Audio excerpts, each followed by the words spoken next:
Ginagamit nila mga aklat Katoliko at para pasinungalingan na ang simbahang Katoliko ay tunay na iglesia tatag ng ating Panginoon Kristo. Ito pong aklat na ito, ang Discourses on the Apostles' Creed, kahit saan na debate, gagamitin nila ito. Paano natin sasagutin? Ito, pakinggan natin si Ministro Parba. 1870, ang tibuok official name, the Holy Catholic Apostolic Roman Church. Remember, my friends, Magellan landed in the Philippines in 1521.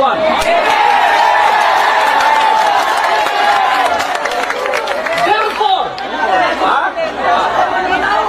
pag abot ni Magellan diri 1521, wala pa yung official name. Ano sa? 1870 AD. Oh, wala pa. Abot ni Magellan, napatay na lang sa Lapu-Lapu. Ha? Wala pa ang pangalan. Official. At iglesia dito o ni Cristo. Wala raw pangalan. Ay sa kanila may pangalan. O di hindi nga yung iglesia ito lang ni Cristo. Sabi mo, yung iglesia kay Cristo walang pangalan. Isa inyo may pangalan. Di hindi lang kay Cristo ito. Yan ang argumento. Ang binanggit diyan sa Discourses on the Apostles' Creed sa pahina 191 ito. Ito ang mabasa sa naturang ginagamit nilang aklat ni Father Clement H. Crack. In 1870, at the Vatican Council, the name Roman Catholic Church was proposed, but it was rejected. The bishops assembled unanimously decided upon this official name, the Holy Catholic Apostolic Roman Church, as descriptive of Christ's Church.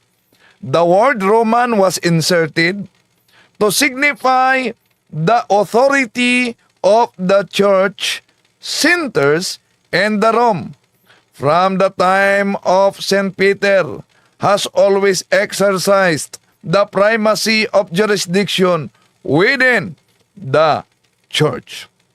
Yon ang mabasa sa naturang aklat. So, paano ito nilalaro ng mga ministro? Una, sabi nila mga kapatid, sa kanilang argumento, kaya daming nadala dito, na imbento lang ng mga obispo sa konsilyo ng Vaticano 1870. Matagal nang tapos ang bagong tipan, ang Biblia, nang idineklara. Namatay na lang umano sila Lapu-Lapu, wala pang opisyal. Una mga kapatid, kahit hindi pa idineklara na yung name as descriptive of Christ Church, one Holy Catholic Apostolic Roman Church, noong 1870, ang simbahan ay nananatili na. Nag-exist na. At ang deklarasyon ay pagdeklara lang sa di mabagong katotohanan. Ang bata nga, tao na kahit hindi pa narehistro ang kanyang pangalan. Hindi po ba? Pero, kung ang argumento nila dahil idineklara ng konsilyo ng simbahang Katoliko, dapat hindi paniniwalaan, alam nyo naman na ang INC walang sariling Biblia. Namimili lang ng Biblia. Anong punto dito? Huwag kayong maniniwala na lang sa Biblia. Bakit? Ang Biblia, produkto sa tunay na iglesia. Idineklara ng konsilyo yan. Nasa kanilang Pasugo Magazine. Ito ang mabasa natin.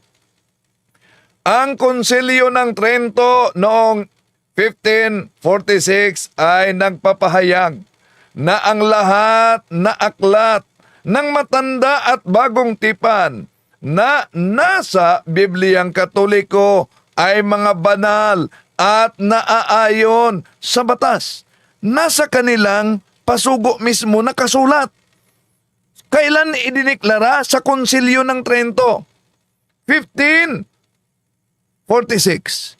Kung ang kanilang argumento na ang One Holy Catholic Apostolic Roman Church was officially declared by the Council of the Vatican Council, by the bishops during the Vatican Council in 1870. So therefore, di paniniwalaan, ang Konsilyo ng Trento, 1546, nasa kanilang Pasugo Magazine, nagdeklara na ang bago at ang lumang tipan ay kilalaning banal na mga aklat.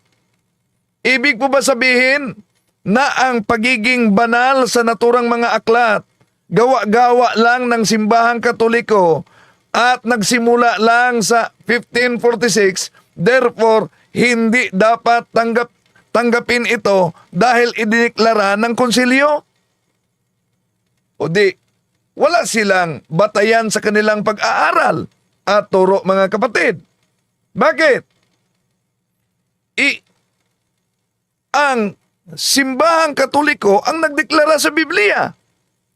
Hindi lang yan.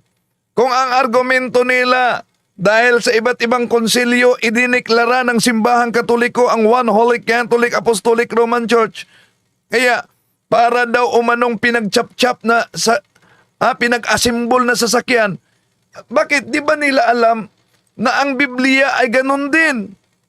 Yung Biblia na hindi pinag-aari nila, kundi si Felix Manalo nagkulong lang sa silid, ilang araw, hindi kumain at hindi natulog, pagkatapos nagiging anghel at nagtatag na ng kaniyang sariling sikta. Okay, balikan natin ang Biblia batay sa nakasulat sa kanilang Pasugo Magazine. Ito po, mga kapatid. Sa Pasugo, Hunyo 1951, page 27, ito ang mabasa nakasulat sa kanilang Pasugo. Ang batas ng Iglesia Katolika na mataimtim at maingat na sinisiyasat at tinitiyak ng konsilyo ay siya ring nasa mga talaan ng mga banal na aklat na inihayag ng mga konsilyo ng Florencia noong 1441, Cartago noong taong 397, Hippo noong taong 393, Laodicea noong taong 363, at ng mga Papa Inocencio noong taong 401, Hormidas noong taong 514-523, Galasius noong taong 492-496, at ng Papa Damaso noong taong 360. See, ang Biblia, mga kapatid, ay idineklara sa iba't ibang konsilyo ng simbahang Katoliko. Kaya kung ito'y idineklara ng iba't ibang konsilyo ng simbahang Katoliko, at ang argumento nila, pag nadeklara sa konsilyo, di dapat paniniwalaan, so therefore, huwag kayong maniniwala sa Biblia. Bakit? Dahil batay sa pasugo ninyo, nakasulat din na ang Biblia ay idineklara sa iba't ibang konsilyo ng simbahang Katoliko. Oo nga, walang ambag talaga, nakibasa lang, bumili, nag-interpret, naging anghel na at nagtatag. Pero ang tanong, mga mahal na kapatid, kung ang batayan natin ay aral ng ating Panginoong Hesukristo at sa mga apostol, tinuro ba ng ating Panginoon Hesukristo na magbasa lang kayo sa Biblia at Biblia ang batayan? Hindi. Malinaw ang sabi ng ating Panginoon Hesukristo sa San Juan Kapitulo 21, versikulo 15-17. Ito ang kaniyang opisyal na aral, turo, mula pa sa panahon ni San Pedro. Sabi niya, pagkakain nila, tinanong ni Jesus si Simon Pedro, Simon anak ni Juan, iniibig mo ba ako nang higit sa mga ito? Opo, Panginoon. Alam ninyong mahal ko kayo. Tugon niya. Sinabi sa kanya ni Jesus, kung gayon, pakainin mo ang aking mga tupa. Muli siyang tinanong ni Jesus, Simon, anak ni Juan, iniibig mo ba ako? Sumagot si Pedro, Opo, Panginoon, alam ninyong mahal ko kayo. Sinabi ni Jesus, alagaan mo ang aking mga tupa. 17. Pangatlong ulit na tinanong siya ni Jesus, Simon, anak ni Juan, mahal mo ba ako? Nalungkot si Pedro sapagkat 3 bisis siyang tinanong ng mahal mo ba ako? At sumagot siya, Panginoon, alam po ninyo ang lahat ng bagay. Alam ninyong mahal ko kayo. Sinabi sa kanya ni Jesus, pakainin mo ang aking mga tupa. So, ano ba ang sinabi ng ating Panginoong Hesus kay San Pedro? Pakainin mo ang aking mga tupa. Sinabi bang, pabasahin ninyo ng Biblia ang aking mga tupa, pakainin? Ano po bang ibig sabihin ng pakainin? Silipin natin ang Jeremiah chapter 3 verse 15. I will give you a pastors according to my own heart, and they shall feed you with knowledge and doctrine. So ano daw ang pagpakain? They shall feed you with knowledge and doctrine. Ang tanong, dahil sinabing, they shall feed you with knowledge and doctrine. Mga mahal na kapatid, sa panahon ba ng mga apostol, meron ba silang isinagawang konsilyo tulad sa tinatawag ng simbahang Katoliko na Ecumenical Council of the Church? The first Ecumenical Council, kung tingnan po natin itong nakasulat, Acts chapter 15 verse 1, ito po ang ating mabasa, mga mahal na kapatid. Pansinin ninyo, ang pamagat lang, The Council at Jerusalem.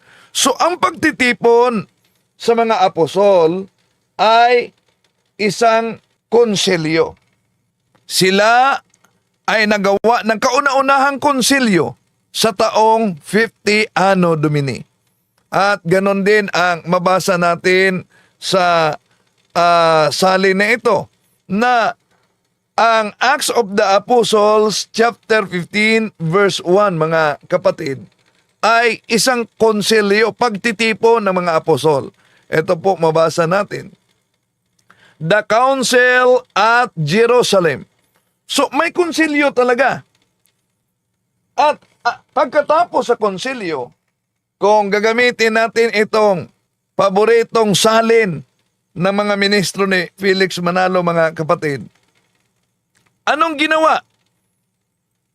Binigyan ba sila ng pasugo magasin? Pinabasa ba sila ng Biblia?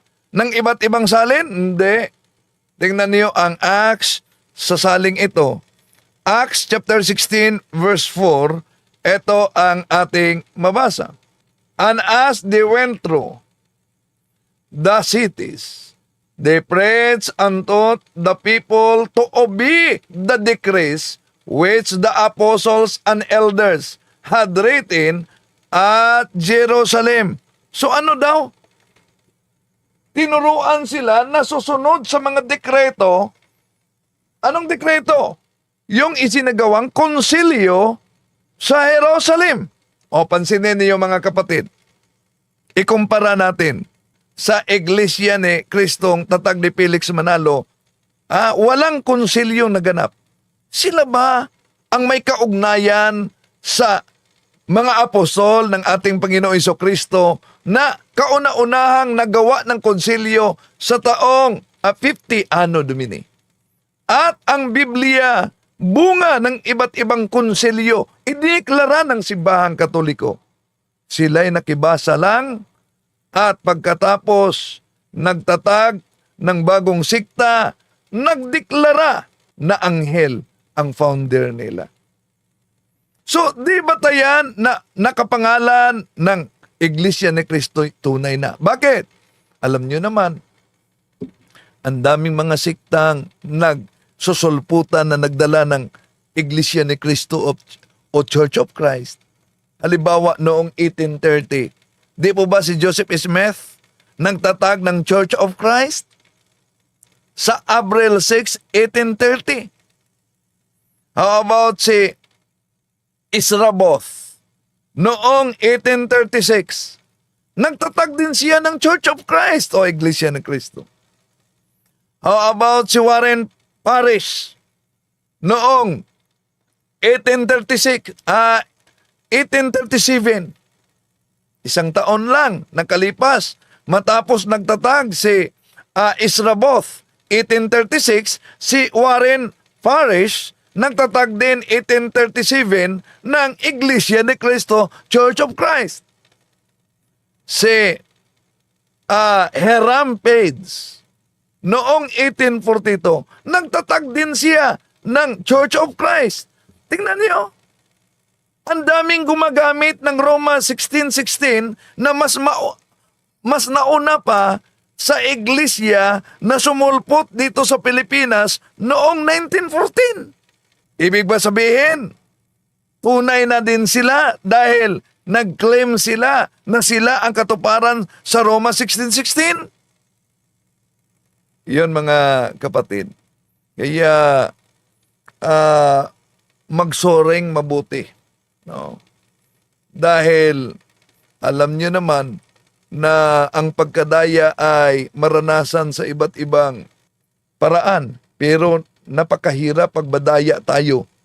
Madaya tayo sa reliyon tulad nitong tatag ni Felix Manalo dahil nanganganib pati ang ating kaluluwa. Bakit?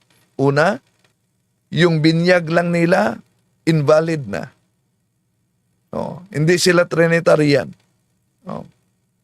Kaya pagdasal natin na mamulat sa katotohanan ang mga nabulag at naniniwala na ang kay Felix Manalo dahil nagdala sa pangalan ng ating Panginoon Jesucristo, pinaniniwala ang tunay na. Tandaan natin, may babala ang mga apostol, unang Juan 2:18-19, nandito na ang mga antikristo. Sila'y galing sa atin, ngunit sila'y humihiwalay sa atin upang makilala na sila'y hindi talaga kasama natin. Kaya ipanalangin natin sila, mga kapatid, at dapat alam ninyo itong mga ginagamit na mga aklat Katoliko na pinagchap-chap nitong mga ngaral sa INC. Dahil kahit yung ilang mga profesional at mga turing na may kaalaman din, natangay pa rin at napapaniwala sa ganitong propaganda. Dahil pinagchap-chap ang aklat Katoliko.